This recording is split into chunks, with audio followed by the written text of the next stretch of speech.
بسم اللہ الرحمن الرحیم۔ گزشتہ کئی دنوں سے غیبت سے متعلق بات چل رہی تھی اور میں نے آپ کو غیبت کی مضرتوں کے بارے میں بتایا۔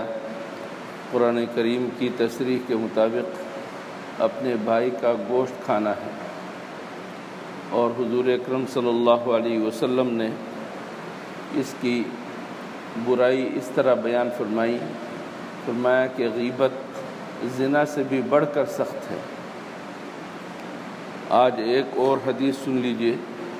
حضور اکرم صلی اللہ علیہ وسلم فرماتے ہیں کہ جب مجھے معراج کے لیے لے جایا گیا تو راستے میں میرا گزر کچھ لوگوں کے اوپر ہوا جن کے ناخن تھے تانبے کے، آگ میں تپنے کی وجہ سے ان کے ناخن ایسے سرخ ہو گئے جیسے تانبے، اور وہ اپنے ان ناخنوں کے ذریعے اپنے چہرے کو اور سینوں کو نوچ رہے ہیں۔ اپنے ناخنوں کے ذریعے وہ اپنے چہروں کو اور سینوں کو نوچ رہے ہیں۔ حضور اکرم صلی اللہ علیہ وسلم نے پوچھا کہ اے جبریل، یہ کون لوگ ہیں؟ تو حضرت جبریل علیہ السلام نے فرمایا کہ یہ وہ لوگ ہیں جو لوگوں کا گوشت کھاتے رہتے ہیں اور لوگوں کی آبروؤں سے کھیلتے ہیں، عزت سے کھیلتے ہیں۔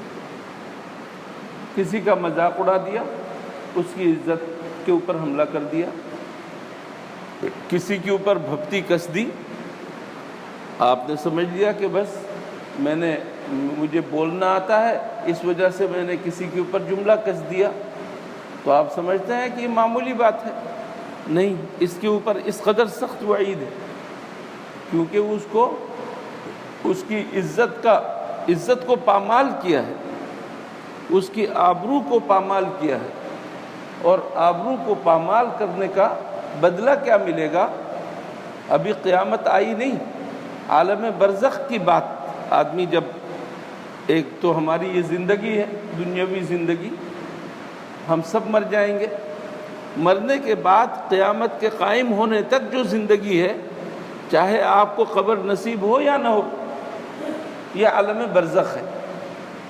تو عالم برزخ میں بھی عذاب شروع ہو جاتا ہے، اگرچہ وہ پورا عذاب نہیں ہوتا، پورا عذاب تو آخرت میں ہوگا، عالم برزخ میں بھی گناہ گاروں کا عذاب شروع ہو جاتا ہے۔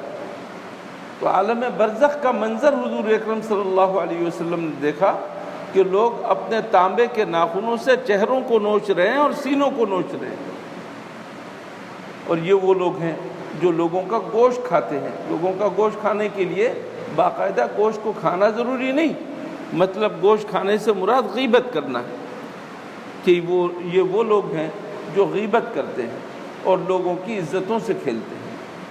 اللہ تعالی ہم سب کو اس قسم کی غیبت سے بچنے کی توفیق عطا فرمائے۔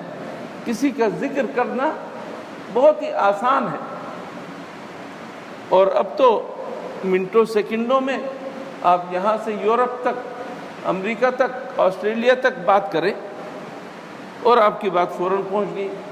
کسی آدمی کے بارے میں کوئی ایک لفظ ایسا لکھ دیا، ایک لفظ ایسا بول دیا جس کی وجہ سے اسے ناراضگی ہو، ناگوار ہو، تو یہ غیبت ہے، چاہے وہ عیب اس کے اندر موجود ہو۔